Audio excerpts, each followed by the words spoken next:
Welcome back, everybody, to the Wild Faith Podcast. My name is Evan Bungham. I have my co-host Luke Timmons with me today. We are in episode 21. In today's episode, we're going to be talking about how our summers have been going, food plots, trail cameras, upcoming seasons, and what we have for upcoming hunts this fall. So it'd be kind of nice to have a little bit of a BS session and just get you guys caught up of what we've had going on. So without further ado, Luke, how are you doing today? Good. Doing good. Love it. Yeah, another sunny day here on a weekend, so I can't complain. And no rain. No rain, yeah. Or at least not much in the forecast either, so it'll be good.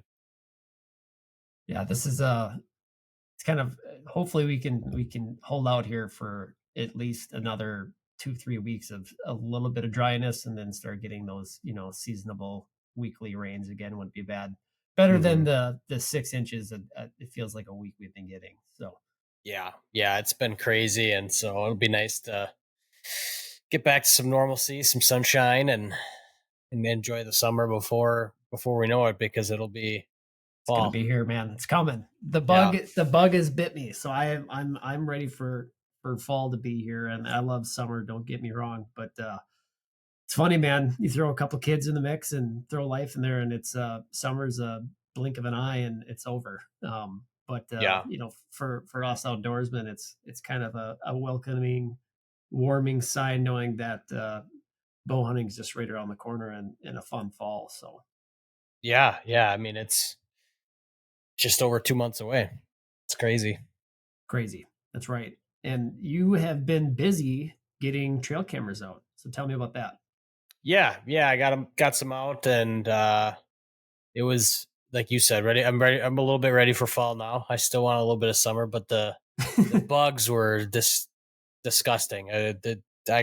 Was dumb and went out in a t-shirt, not thinking, and got just annihilated. So went back to the house, grabbed a long sleeve and some, like a merino little face mask and gloves, and went back out and got it done. And so just put on a bee suit. Yeah, seriously. You need. There's a couple. When that's what's tough with it being so wet, is it's just like a cesspool of breeding ground of mosquitoes. I mean, even our backyard is just been, and I've already kind of actually sprayed once for bugs, and they've just came back with a vengeance. So, well, it's funny with the spring that we've had. We went from having, oh boy, really warm weather to really cold weather, back to warm, back to cold, to rain. And through all that process, I thought for sure we would have eliminated the tick hatch. And it's been the farthest thing from the truth. Yeah. Like the mosquitoes and the ticks have been thicker than I've ever seen them. And it's one of those things that, unfortunately, I left out, what is it? I think 8 cameras back on the home farm, and I got another piece of private. I left, I think, 4 other cameras on, which are way back in there, which I have not got yet, and I am dreading to go grab them because it is going to be tick-infested mosquito heaven. Yep. Yeah. Get your Promethean and get it sprayed on you, because you'll need it.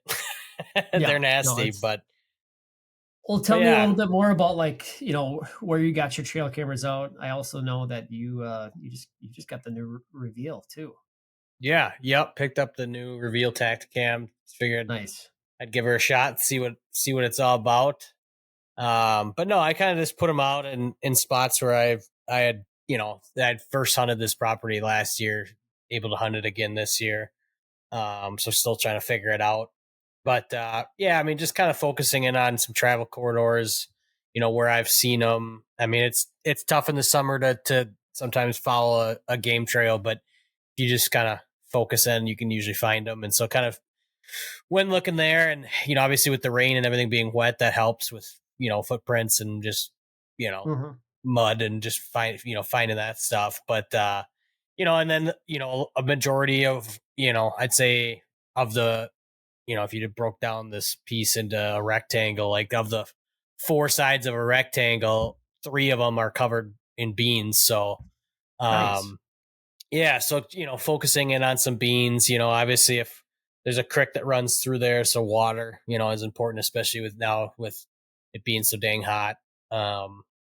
really just trying to think like a deer, trying to figure out where they're Yeah. going, where they're coming from, where they're moving. Not not getting too crazy as far as getting into bedding or anything like that, just because I don't know, just didn't. Just wanted to get some out quick and just kind of get a sort of a an idea of what made it, what's running around this year, and start kind of trying to put together a plan for fall.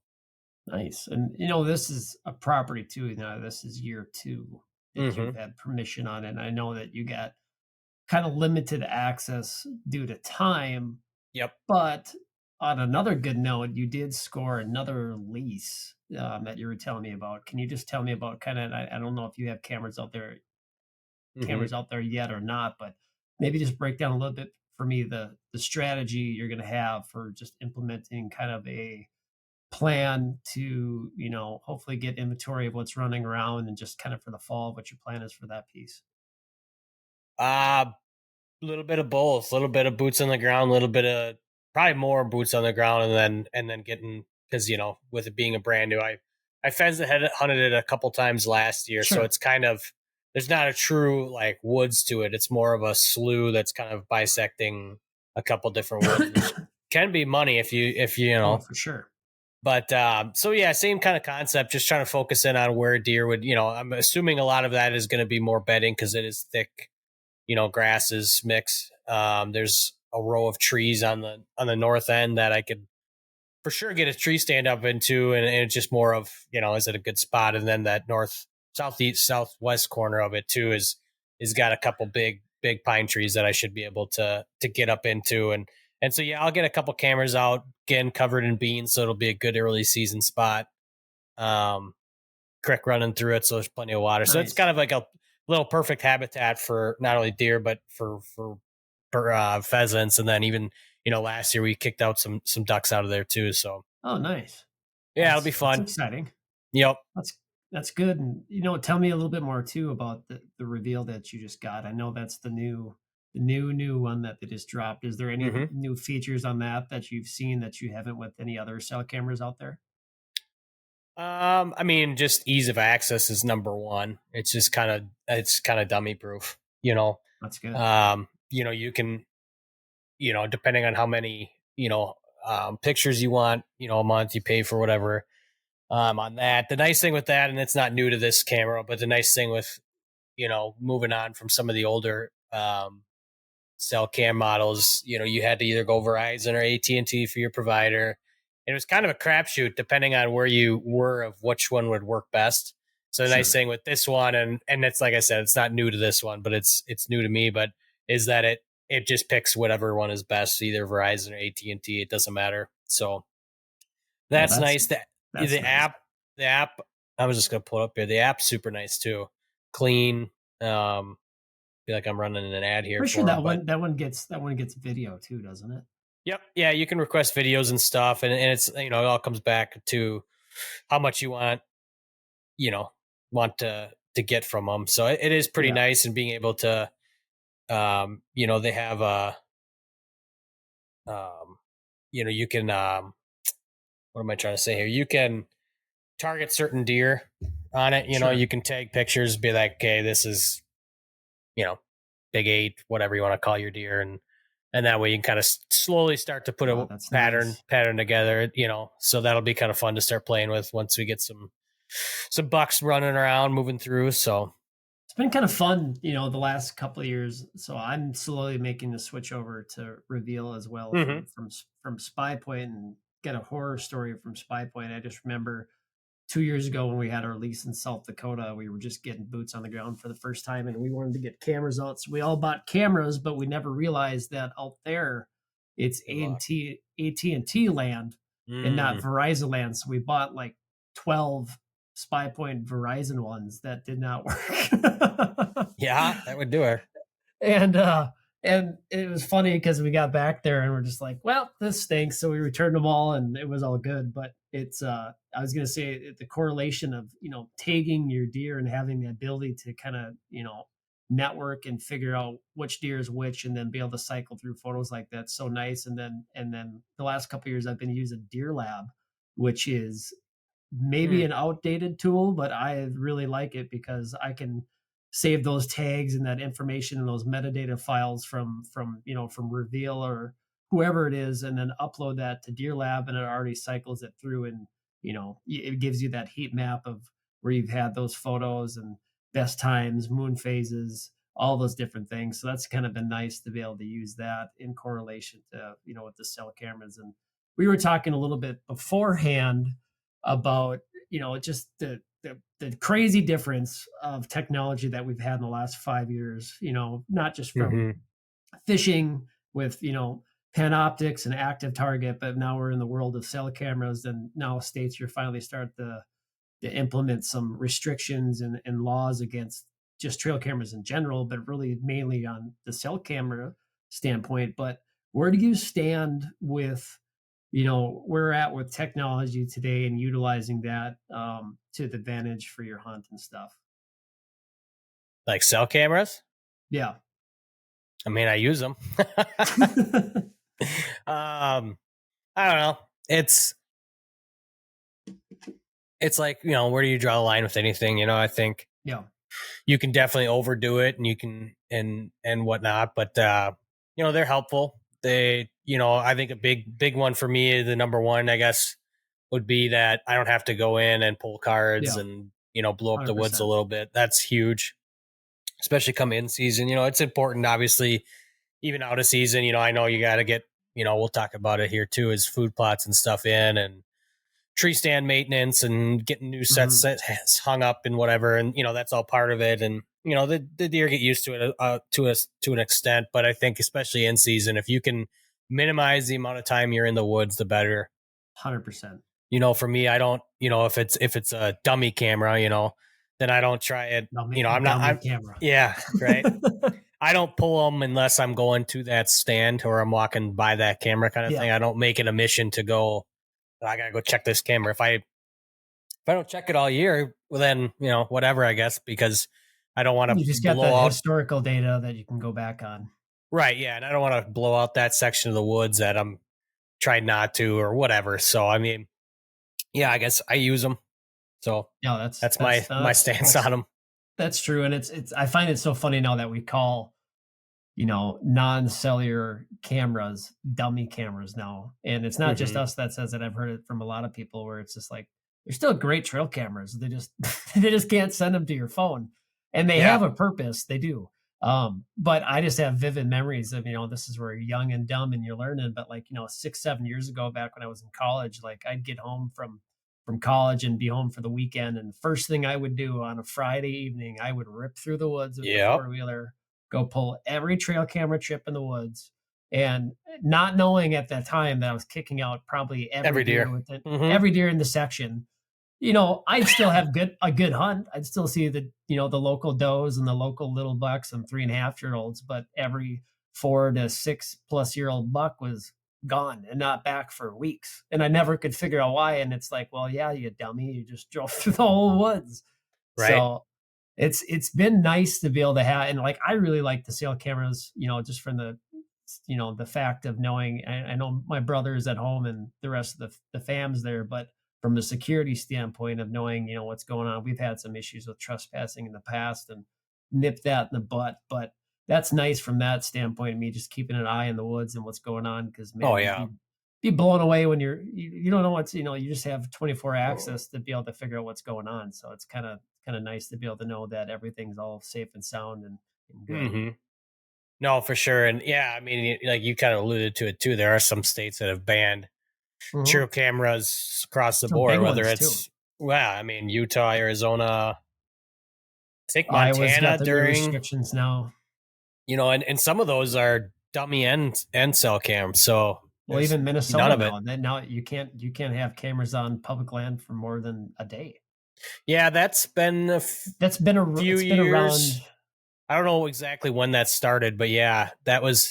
I think it's different for tax fortified and for WMAs, but don't quote me on that. I have no idea. I could be wrong, but I think just state land in general, I think it's a 1 day. Yeah. So don't listen to anything. What's the point? Don't listen to anything we say. Don't take we are not experts. Go look in your reg book because and that's we've talked about before, all these changes that you got to be diligent and watching what the heck's coming down the pipeline, because you never know when your state might be next for the Mhm. next whatever, with, I don't know if we would have guessed, when we were younger in our early 20s hunting, that you wouldn't be able to put out mineral sites anymore. Especially, I mean, It's you true. can in portions of Minnesota, but basically the whole southeast corner of Minnesota, you can't, with the whole CWD thing going on. But Well, it's interesting because especially like now, like getting trail cameras out right now, it brings a different twist to it to where, all right, what is my strategy for getting trail cameras out to get, your inventory and your summertime photos? Because obviously you yeah. can't put out mineral, you can't put out bait. There's some stipulations to all that. So So and I was looking at this yesterday, and I pulled up the reg book here online from last year. So this is last year's. It may change this year, so don't listen to anything I'm about to say. But so it's interesting because, and this is where it basically just comes down to call your local game agent. mhm. But if a salt or mineral, it's like clear as mud. So you can put liquid scents, sprays, salt, and minerals are not bait if they don't contain liquid or solid food products. So basically, if a salt or mineral product has anything other than salt or mineral in it, it is illegal to use for hunting. So if it's just salt, mineral, and that's it, I think you're good. But again, don't listen. Don't listen to me. Call your your local DNR agent and get Oh, it from them. But again, I don't know. I guess I've never really looked close on some of the ingredients because I haven't been able to put them out for the last how many years. So it is interesting that it sounds like you can do some mineral, but it yeah. has to literally be salt or mineral, and most I think probably have other things in them. So you would, Well, it makes it hard for a consumer. You look at it, you go into your local fleet farm or tractor supply or whatever it is, and everything mm-hmm. you could ever dream of is on the shelf because they don't obviously follow state No, I guidelines mean, because you could be taking that stuff to Wisconsin or to right? wherever it might be. Yep. But, for an average Joe that doesn't know anything, and that's why it's so important to read your regs because if you don't, you're flirting with fire if you're gonna go out there, you're not gonna Oh know what the yeah. law is. And Yep. but that's where I was gonna say, like, there's a lot of other tactics you can imply for getting summertime photos. And we were talking about this just the other day and how important and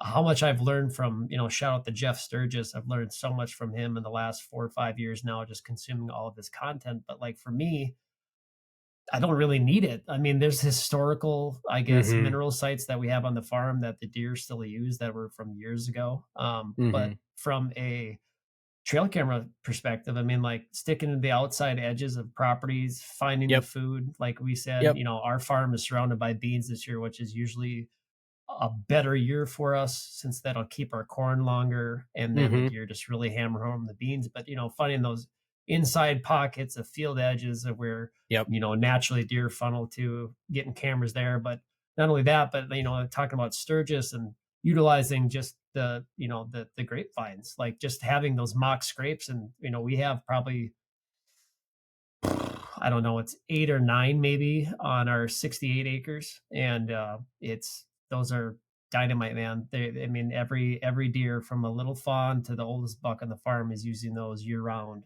and those are some of the best. That and water holes are some of the best, Yeah. but we haven't had an issue with water this year, so we've been Well, yeah. okay. Well, and here's the other thing, and this is going down a rabbit hole that I probably didn't think would go down, but you know, what's the difference between your own water hole, making your own water hole, doing your own mocks, vine scrapes, Mhm. compared to mineral sites? Kind of the same thing. Not that I want those banned either, but it's like, it's Yeah. kind of one of those, I guess I maybe sort of kind of get maybe what they're trying to do with limiting the congregation of deer that maybe could potentially have CWD getting it. Well, systemically, this is all stemmed from CWD. Like none of these regs would be in place if it wasn't for CWD, and we Oh, can right. go down a whole rabbit hole. Maybe that's something we'll have on a podcast this fall, bring in a couple experts Experts. Yeah. and go through that whole dynamic, because you hear about the debate. I mean, like Wisconsin, it's been around forever, but like Wisconsin's dealt with it for the last 20 Mm-hmm. some years, and they've, I feel like, have done a decent job at it. Minnesota, I don't really agree with the things that they've put together and what they've been doing with the sharpshooting, etc. But when For it sure. comes to that, I mean, ultimately, like the cure all fix for it all is just you go back to where everything's illegal, and then there's just you just go off of natural habitat. But at the same point in time, when you got private land access, and even you can go hang mock scrapes, all that stuff on public land. You're Mm-hmm. not creating a bait station for say, but like on private land, when you have a farm that you can manipulate and do food plots, do all these other things, where you're trying to create a perfect hunting property that you can get in and out with access, move the deer the way you want them to move rather than dictating them or dictating their movement where you have to work around that like you would have to on public land. I think they're all in the same. It's a little bit different when we get into the feed Mm-hmm. aspect, and we're obviously not one of those states where you can legally feed like Ohio or some of those Mm-hmm. other states where you can put out bait. Or I'm trying to think, can you bait in Wisconsin anymore? Wisconsin and Out Michigan, I my think you can out of bait. my scope, I have no idea.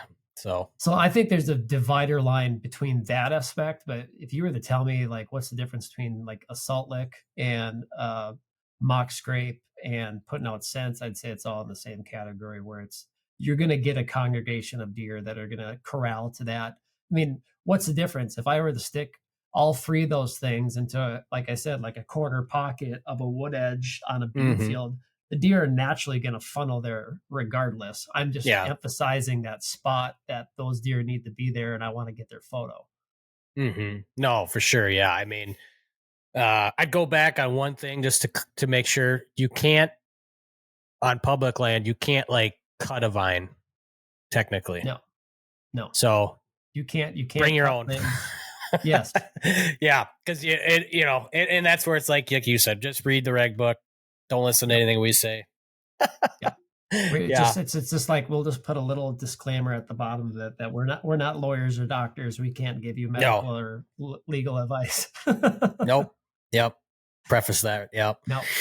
But And yeah, so people should do that though too. People should be in a good habit. I know we for sure, both you and I are really good about that, coming into hmm season and making sure and calling your local DNR agents and just making sure we're on the same page, because that's all they want to hear from us too. They want to make sure that we're on the same page as them and we're all legal. And I've had to deal with the DNR from, multiple issues, from trespassing and just different instances like that, yeah, where they're just like the police, where if you do what you're supposed to do and you are respectful and you talk with them, they want to help you out because that's their job. hundred And it's the percent. same thing when we go out of state, like to South Dakota all the time. Like I'm always calling the local, if it's in Pierre or wherever we're hunting, of Mm-hmm. just, hey, what's the deer report? How are things been going? Hey, here's what we're doing.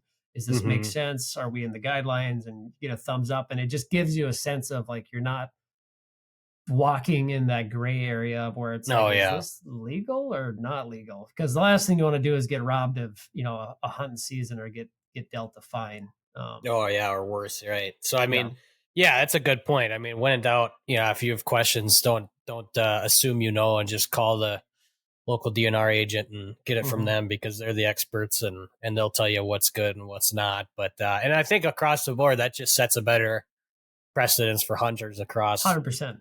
the nation because if you're sticking to the rules, yeah, maybe some of them aren't your favorite, but they're there for a reason and Takes one bad egg to ruin it for all of us. right. And I mean that goes across the board. That goes, I mean, we're just down the rabbit hole we go, but I mean that goes with asking for permission on property, Mm-hmm. respecting, landowners and that kind of thing, because all it takes is one dummy to muck it up for everybody else and nobody's going to touch that land ever again kind of thing. Yeah. So, No, for yep. sure. For sure. Yeah. But, I know like trail camera is a big thing. And then, now with it being early July, where are you at with food plots? Wet. Yeah, We're for a little sure. behind. We're a little behind the eight ball this year, and so Mm, this year we we got 2 farms that we're gonna try to get some food plots in. This is year 4 now of doing food plots on the farm, and it's completely revolutionized the farm, and I don't know why we didn't do this, from the get-go, but you live and you learn, but, now we're Yeah. a little behind the 8 ball this year with all the rain that we've had and things just being too wet to where we haven't been able to access certain sites, etcetera, but the last time I was home, probably 2.5 weeks ago, I got a really good mow down in a lot of fields and new food plots we got cut out, got some spray down, so that hopefully that did a good job of killing off the remainder of the weeds. And usually, going back to the Sturgis method, it's usually a three spray method to get everything down to bare dirt, ready for ready to plant. And we don't really do a whole lot of tilling. Some of our micro plots we do some tilling on, but most of it's just we just use the cultipacker, pack that seed in, and we're good. But back in May though, this year I was able to capitalize it. I got probably an acre and a half of corn in this year, and learned my lesson from last year. Last year was the first year we really truly did corn on the farm, like we legitimately did it, and we put in 3.5 acres.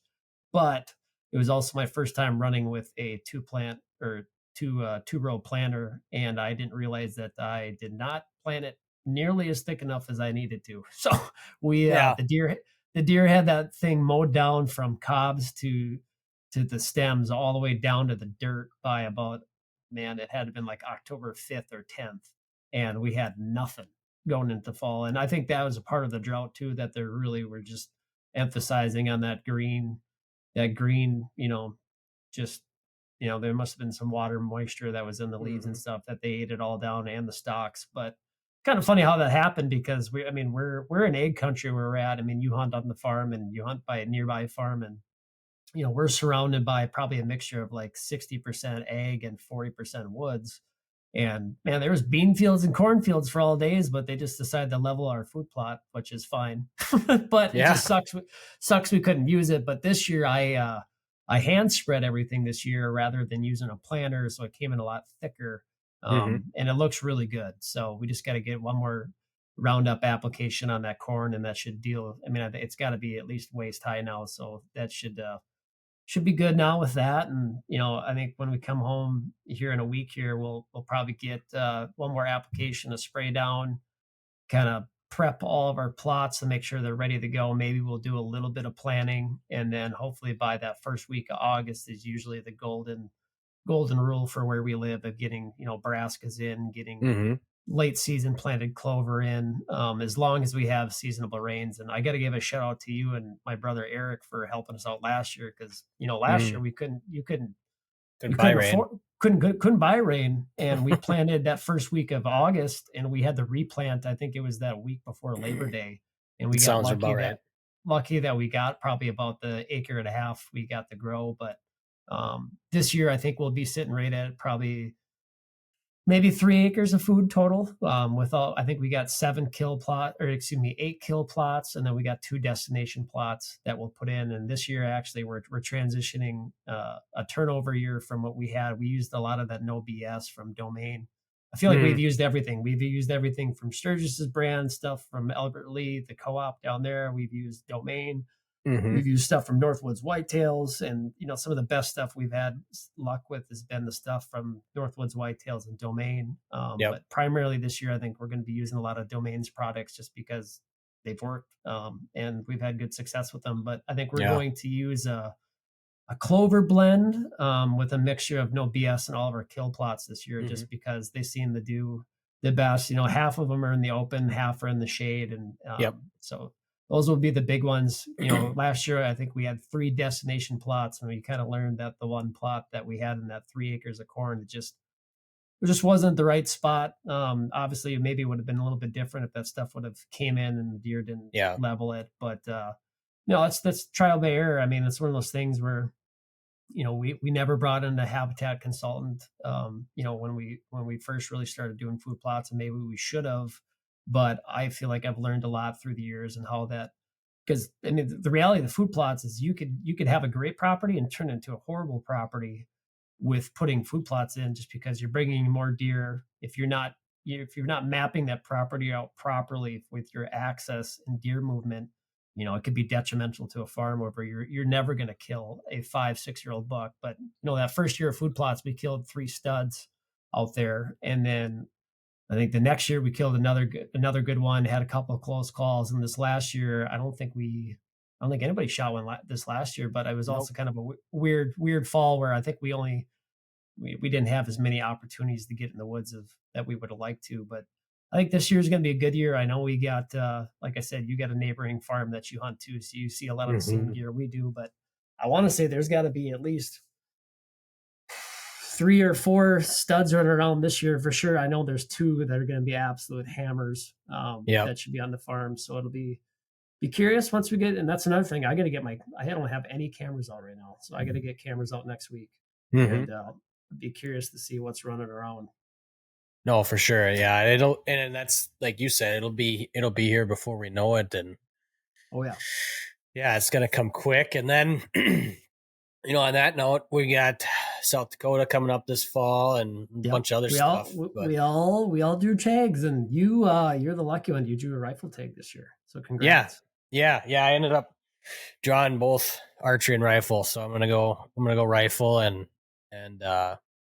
little tip for anyone out there: you can return your tags if you want. Yes, you So don't I'm have to gonna keep them. Get a yeah I'm gonna preference point for it. yeah but I'm gonna return my archery tag just with how timing and schedules works out that I'll be getting out for West River opener and Drew out there, and so it'll And I be think we'll probably stick to our same go to. I think last year my brother and I went out there for the first time. I shouldn't say the first time because I went out for opening weekend. Man, hmm was it 2018 when South Dakota opened it up for the first time for non-residents on September 1st, and I shot it's sitting right above me. You can't see it, but I shot a beautiful 7x6 muley in hmm full velvet, which was just an absolutely incredible hunt. stud I'll never forget that one. But ever since then, they kicked it back to I think it's October 5th, that first week of October first. for Yeah.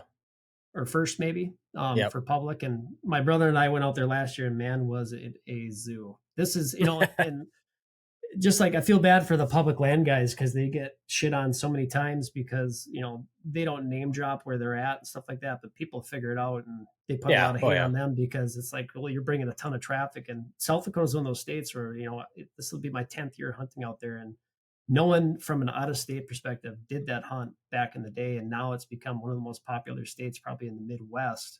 And that when we went out for opener that weekend, I mean, I saw 40 different trucks in a Mm. time span of a week and a half. And I mean, we found spots where we had some. I think Eric missed $3, really Ooh. nice bucks, but he ended up getting Ouch. his first. He got his first muley, and I had some hiccups with my bow out there, but I never ended up harvesting anything, which is fine. Hmm. But I think we'll probably push it back, and I'm guessing we'll probably go the week after Minnesota Gun. But I want to hear more about your hunt and your strategy because I don't think you've ever been rifle hunting before. Nope. Yeah. So it'll be completely new to me. So it'll be just a lot of e-scouting as much as I can, and I'd love to get out and sneak Do out you for do you own a rifle? hmm? Do you have a rifle? Nope. So that's on There you the go. to-do list as well, and so it'll be fun. It'll be a new challenge, and like I said, I'm gonna try maybe sneak out for a couple of days closer. Maybe early September, late August, or something before, just to kind of get a lay of the land. At least it's Sure. you can only do so much as it comes to e-scouting. You can e-scout to your eyes fall out of It your looks a head, but lot different once you get there.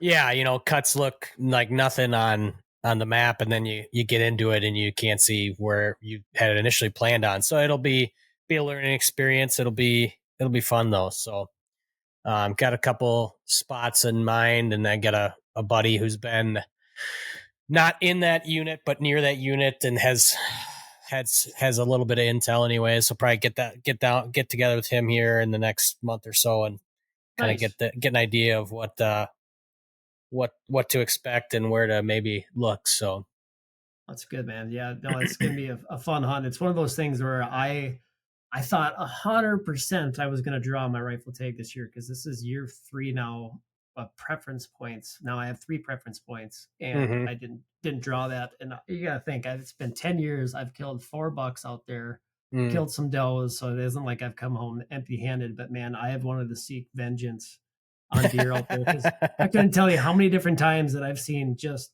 studs, like Oh studs, yeah. where they're 150 yards and they're just either in an unstockable position, or just you bump them and you don't get a shot at them or whatever that is with Mm-hmm. a bow. But it's like, man, you put a gun in my hand, it's Done. like that deer is dead. Yep. But it's also too, people maybe, and that's where I've never rifle hunted in my life. I'm kind of a purist with bow hunting, but I'm not afraid. I'll muzzleloader hunt from Minnesota, but I've been dying to do a rifle hunt out west, just to be able to hopefully shoot one nice buck. But it's a challenge too. It's not easy. You still gotta execute on the shot, and you still gotta find the deer. And obviously Mm-hmm. out there, their gun season's a lot like Minnesota, where it's the city of Orange, man. Like you're competing Oh against yeah, other people. for sure. Yeah, it'll be interesting. So that'll be, like I said, just another opportunity to learn and get out there and see what's been what's gonna happen. But no, Okay. and then I mean, yeah, South Dakota. What else? We got pheasant, big one. I'll be interested. With the mild mild winter we had, I was like, this is gonna be lights out, best year ever for pheasant. But now with all this flooding, it'll be interesting. You know. It'll be. I've heard from some people that the numbers are definitely way up, which is good. And like the same thing, from a turkey perspective too. Like I've Mm. seen, what do they call? They're like people, not people, pullets. Hell, Yeah. what are they called? Bullets. Yep. Pullets, yeah. So like I've seen a ton of those on the farm. Like we're talking like 30 or 40 of them from like 2 or 3 different hens. And Mm. so I don't know, maybe everything hatches and everything is born at, I mean, like it's crazy to see. Like I just saw 3 different fawns that just dropped in the last 2 weeks up here in Baxter. So I mean, like I'm sure it's the same back home, where it's a mixed bag for all those different animals, of where they have, different hatch times, different drop Hmm. times and all that stuff. But I got to imagine, with the mild winter we had, we didn't have too bad of flooding surrounding the farm or that area, but there was definitely some bad flooding. Oh I would yeah. think numbers would be decent. And not only that, like, hopefully we're going to have some waterfall hunts on the book too. Oh, absolutely. Yeah, definitely. Yeah, that's something I want to get more into, but with that comes sacrificing time in the deer woods. So it's kind of a Yep. catch 22. But It's a hard pheasant, one. yeah, pheasant hunting is. I don't know if it's close to being number one for me, just with the dog and stuff, and a lot more opportunities too. So will be lots of pheasant hunts, lots of deer hunting, and then mix in some waterfowl, and it'll be fun Be good going fun, to man. going to Wisconsin for Goose Fest with our crew, and so that'll be a good time as always. Oh yeah.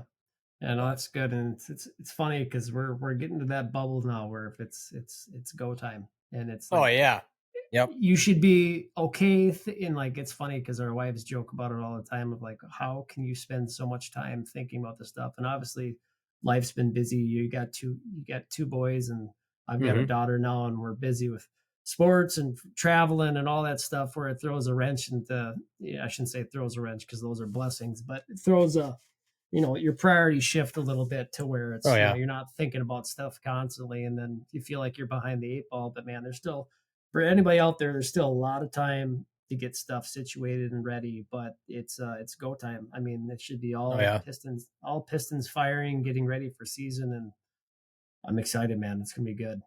yeah. I mean, couple 3D shoots, one in 2 weeks, and another one going to Wisconsin for that one, or for a Nice. different one, the beast mode shoot.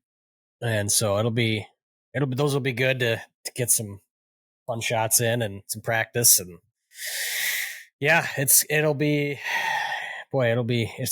a quick summer, because it's like we were talking this morning with my wife, and it's like we're gone camping this weekend. Next weekend Hmm. is archery shoot. Following weekend, archery shoot.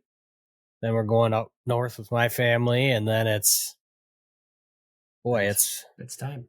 It's beginning of August, and then we got a Yep. big family trip the end of August, and then it'll be deer season. So Yep. No, it's that's right. coming. We were just talking about what we're going to be doing for my. It's kind of fun. My birthday always falls on the Minnesota bow opener, so it's like, what do you want to do for your birthday? And it's like, Hunt. Bow hunt. Pretty simple.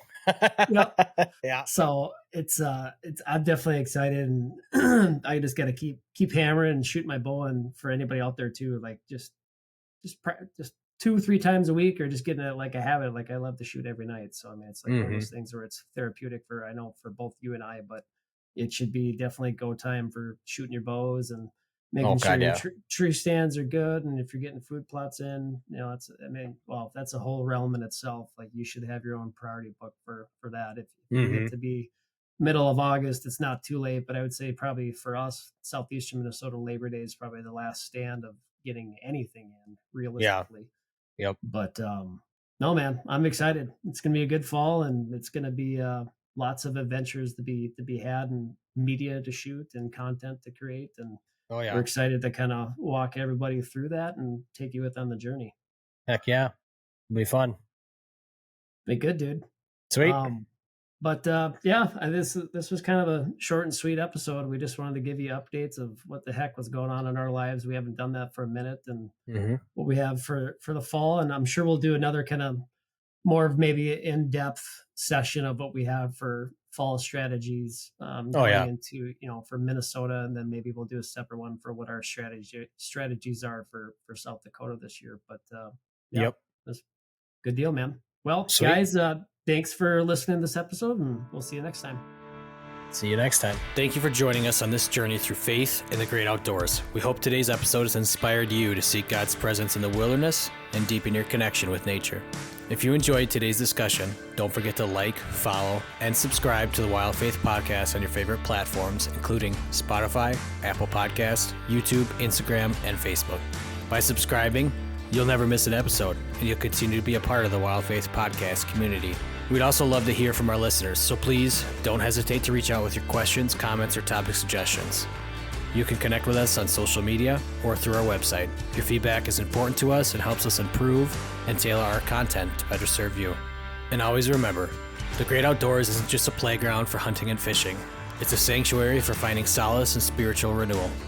As you gear up for that next adventure, I pray you find God's presence in the crackling of a campfire, the thrill of reeling in your catch, or the quiet solitude found in nature. Until next time, thank you for listening to the Wild Faith Podcast. Take care, and God bless.